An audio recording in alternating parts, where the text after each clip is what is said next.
Bonsoir et bienvenue à tous. Donc, nous accueillons ce soir donc, la réalisatrice de ce magnifique documentaire Et si la mort n'était qu'un passage, donc Valérie Séguin.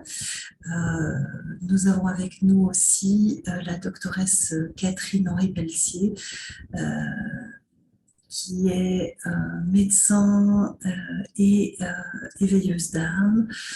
Et nous avons Eliane Lheureux, qui est thérapeute et qui a plus d'une quinzaine d'années d'expérience en soins palliatifs. Et donc, je suis Audrey et j'ai vécu une expérience de mort imminente que je vais vous partager maintenant et ensuite on prendra les questions du chat. Euh, Donc, cette expérience a eu lieu en 2013 suite à une banale intervention chirurgicale. J'ai fait une grosse hémorragie. Et en gros, je suis passée 4 fois au bloc opératoire en 9 jours. J'ai été transfusée 2 fois et c'est arrivé la veille de la quatrième intervention.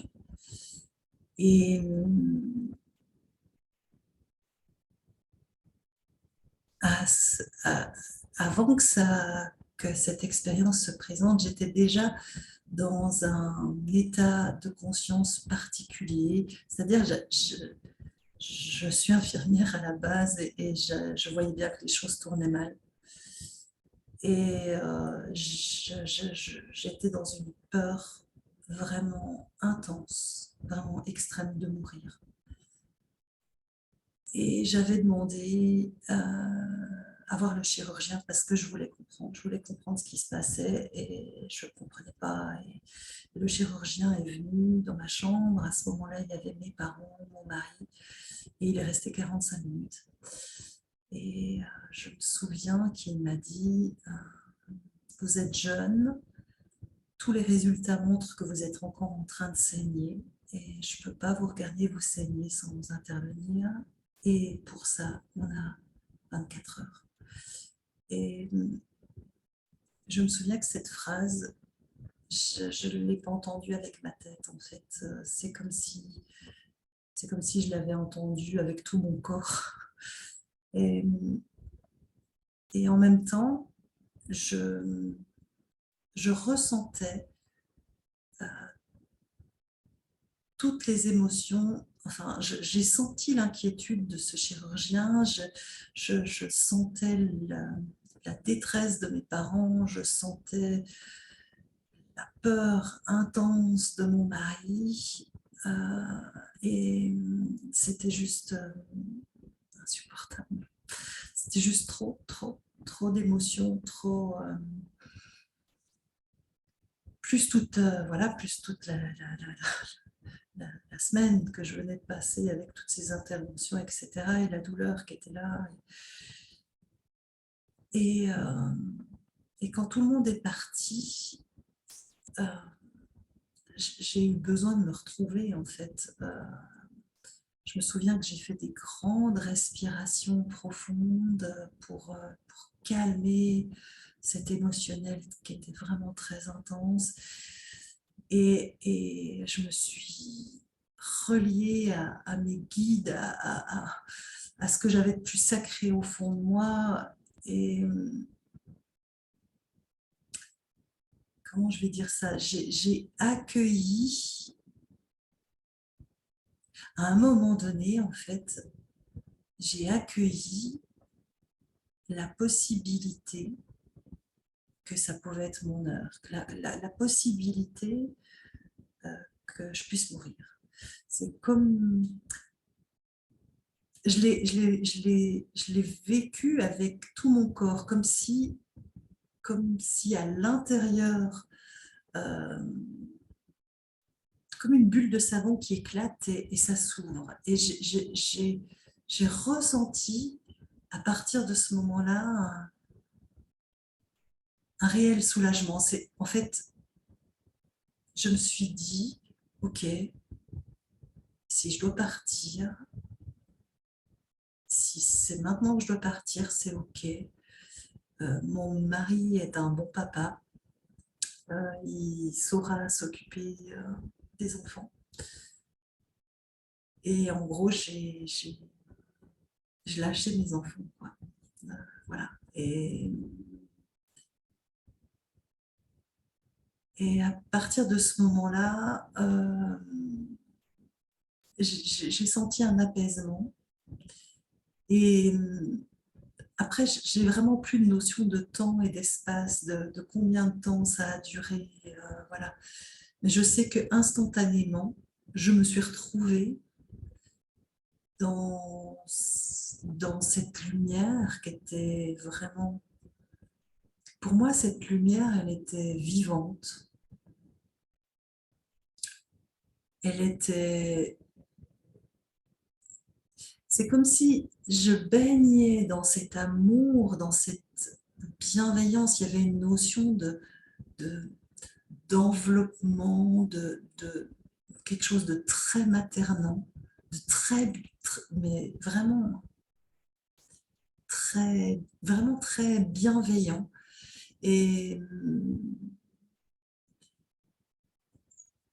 c'est comme si toutes mes cellules, parce qu'il n'y a plus de conscience corporelle en fait, c'est comme si toutes mes cellules étaient reliées à tout. C'est comme si je baignais dans cette lumière et j'étais en même temps la lumière.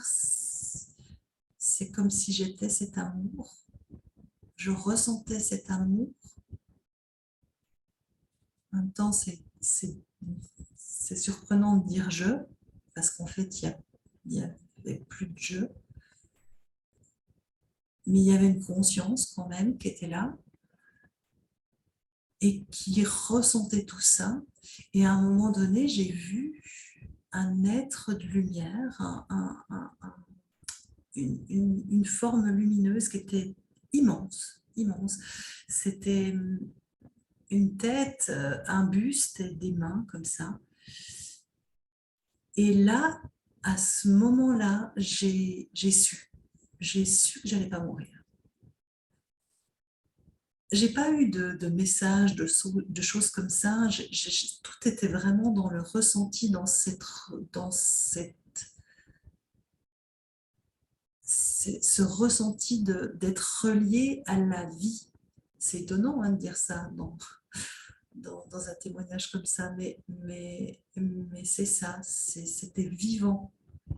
Et il y avait aussi une notion de reconnaissance, comme si j'étais là où je devais être au moment où je devais l'être. On est limité hein, vraiment dans les mots. Vraiment, c'est compliqué de mettre des mots voilà, sur ce vécu-là. Et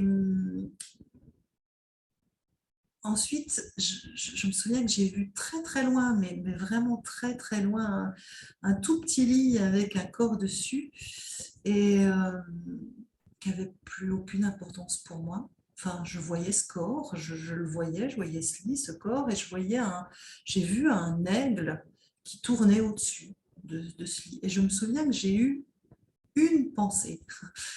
Et ça m'a surpris, j'ai été surpris de pouvoir penser. Et cette pensée, c'était, tiens, il faudrait que je demande à mon amie Sébastiana quel est son animal de pouvoir. J'ai une amie qui fait du chamanisme, voilà. Et c'est tout. Et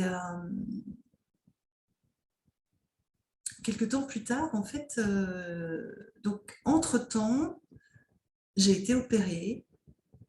Alors, j'ai plus aucun souvenir qu'on m'emmène au bloc opératoire, de l'anesthésie. J'ai vraiment plus rien. Ce qui m'a réveillée, c'était le téléphone qui sonnait. J'étais dans mon lit, j'avais été opérée. Et le téléphone sonne et j'étais extrêmement fatiguée. Je décroche et là, ça a été un des moments les plus importants pour moi. Et là, c'était mon amie Sébastiana, donc j'étais très surprise, je ne comprenais pas pourquoi elle m'appelait. Et là, elle me dit, Audrey, j'ai eu la plus belle déclaration d'amour de toute ma vie.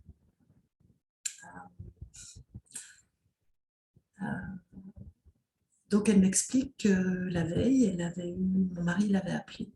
Donc, Mike, qui ne la connaissait pas, hein, et qui lui a dit j'y connais rien à la lumière, j'y connais rien à l'énergie, mais est-ce que vous pouvez m'expliquer comment je peux envoyer de l'énergie à ma femme parce que c'est ça qu'elle a besoin là maintenant.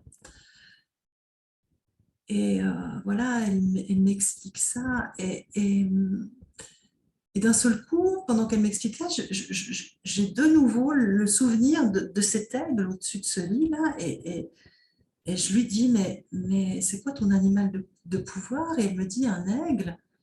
Puis là, elle me dit, mais pourquoi? Puis là, elle m'explique que, en fait, suite au téléphone de mon mari, elle m'a fait un soin.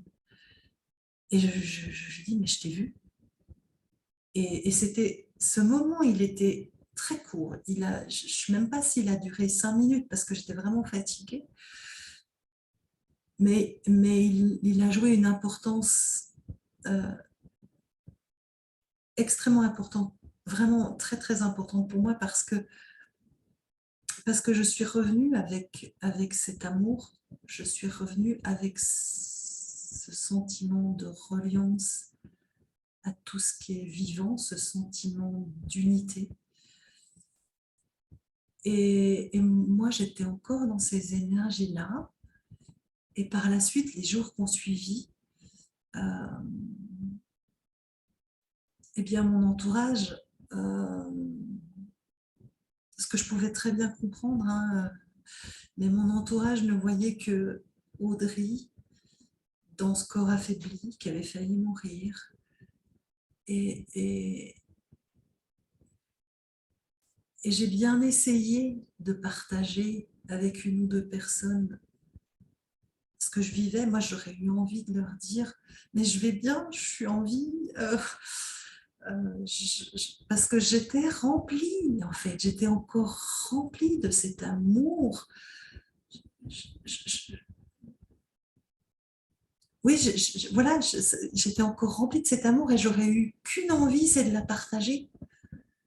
Et là, je voyais et je comprenais infiniment que c'était pas possible. C'est pour ça que ce court moment que j'ai eu avec Sébastiana, il a été, voilà, ça a été un cadeau. Ça a été un cadeau. Et j'ai mis plusieurs années. Euh, j'ai pas du tout, sur le moment, j'ai pas compris que c'était une expérience de mort imminente. Il m'a fallu, c'était en 2013 et en 2016, je suis allée à Genève, à l'Institut suisse des sciences noétiques, vers Claude-Charles Fourier et Sylvie Détiolaz.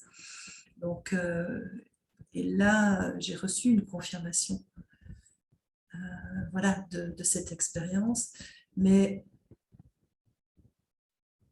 ouais, j'ai vraiment, je crois que j'ai pas cherché à comprendre en fait. Y a, voilà, c'était encore là, ça vibrait encore, et il y avait un tel décalage entre ce que je vivais à l'intérieur et ce que les proches et ce que mon entourage en fait pouvait percevoir. Et, et ça, c'est dommage. Voilà, Et le lendemain, en fait, ma, ma mère est venue, donc mes parents sont venus et ma mère m'a fait un magnifique cadeau la nuit. Ouais, les connexions mère-fille sont toujours très très proches. Et elle m'avait fait un magnifique poème. Voilà, tes anges sont venus me voir. C'est pas à toi de partir maintenant, il faut que tu te battes.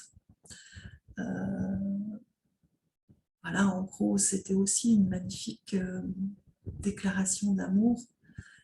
Là, il n'y a plus de filtre, en fait. Il y a plus aucun filtre. C'est comme si il y avait de l'amour pur qui circulait. Et, ce moment-là aussi, il est sacré. Et là, j'ai pris conscience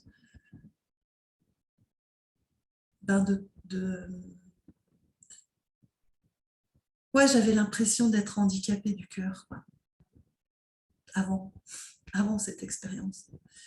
C'est-à-dire que c'est tellement dommage d'attendre, d'attendre